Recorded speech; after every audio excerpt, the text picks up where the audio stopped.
Hey guys, what's up? Dave from Ghetto Van Adventures. If you haven't already, subscribe to our channel. Check out our website, www.ghettovanadventures.com. And if you like the video, give it a thumbs up. Leave some comments. So, I'm going to cook a meal. I've got steak, because I'm just dying for some vitamin M meat. So I got some steaks, nice steaks. And I've got aluminum foil cooking pans. I doubled. These are actually 2 into 1 I'm using. That way I don't have to worry about leaking. And a little salt, a little pepper, gonna do it up good. So I'm gonna throw it in and I'll show you step by step on how I'm doing it. Yep, first I'm gonna start out with a blob of margarine. That's the first thing in the pan. Then in go the 2 dirty steaks. They're not huge around, but they're nice and thick. Then you want to add a little bit of salt.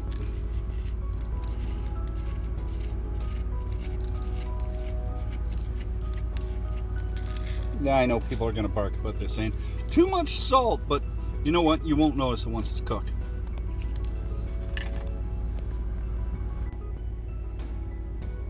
And then you want to add some pepper.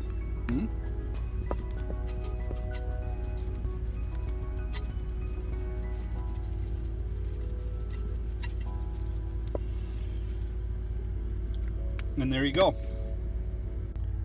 Okay guys, so next thing I do is take some tin foil and cover it over. And I seal this up pretty good, okay?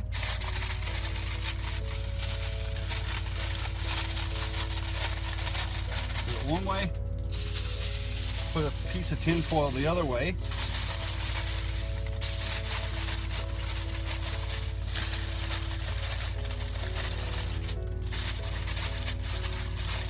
Okay, so there you have it. Now, I'll take one more piece of tin foil and I'll make a loop right around it and it closes at the top.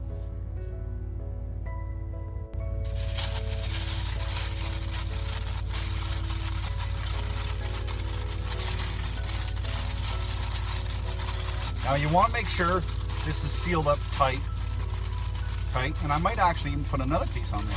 Nah, this looks good.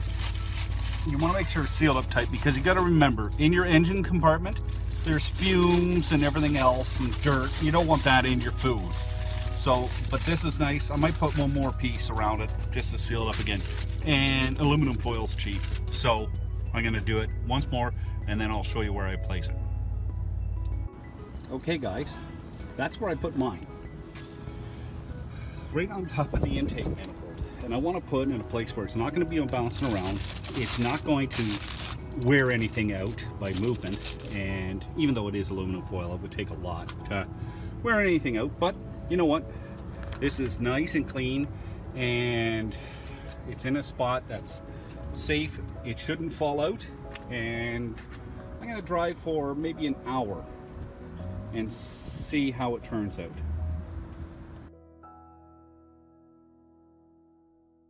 And there's an hour's worth of cooking. I'll flip these over.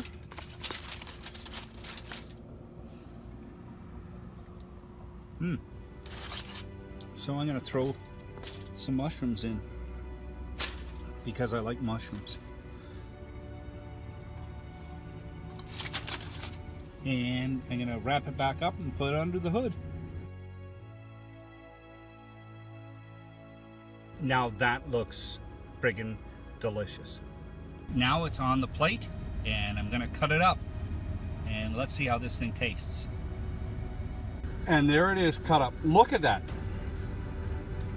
That is just like it's a little more medium than rare, but it's a good solid medium rare.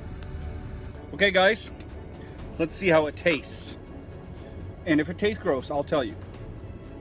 Okay, I'm going to take a few mushrooms and a piece of meat.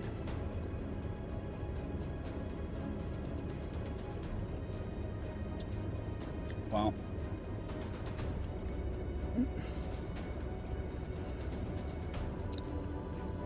That's really friggin' good. I'm serious. It was just lucky I timed it like that. it's actually funny because Mike, who's on this too, he asked me how the steak was, and I'm going, I forgot all about it. Now, you have to understand something though. It doesn't get really, really hot, like scorching hot. It's more like the philosophy of low and slow cooking. But like, I'm serious. What it is, it's warm. You know when you take, you're supposed to take meat like after you cook it off and let it rest. That's what it tastes like. Now, I did use a good cut of steak. That is tender. Wow. Okay. I'm gonna have a little bit more of this and then I'll be back. Okay, guys, that was absolutely delicious. There was no taste to engine oil or exhaust or anything else. That's why you make sure you wrap it up tight. That was on for a total of let's say there'd be 4.5 to 5 hours worth of driving time. And in that driving time, I got out and wandered around. So it's still sitting on the engine. I didn't take it off. So, you know, maybe add another half hour just sitting, idling, cooking. But it is so worth it. So if you're going to drive somewhere for the day, and you have to remember, I put it up high, not down where the exhaust is. You want to make sure, like, that had a lot of juice to it, and you don't want that spilling all over your engine. It might light a fire or whatever. So you've got to put it in a container. You got to seal it up away so no contaminants or exhaust gets in it. But if you're driving like 5 hours, say, up to your cottage, throw in a couple of steaks, some potatoes or mushrooms like I did, or some beans. Like, you get there and you got a meal. Like, and it's done. It's all prepared. You take it and you can wash out the container and use it again for something else on your way home if you want. So there you go, guys. I just cooked a nice steak and mushroom meal on my engine. If you like this video, give it a thumbs up, subscribe to the channel. Take care, guys. Be safe on the road and enjoy your food while you're driving. Bye.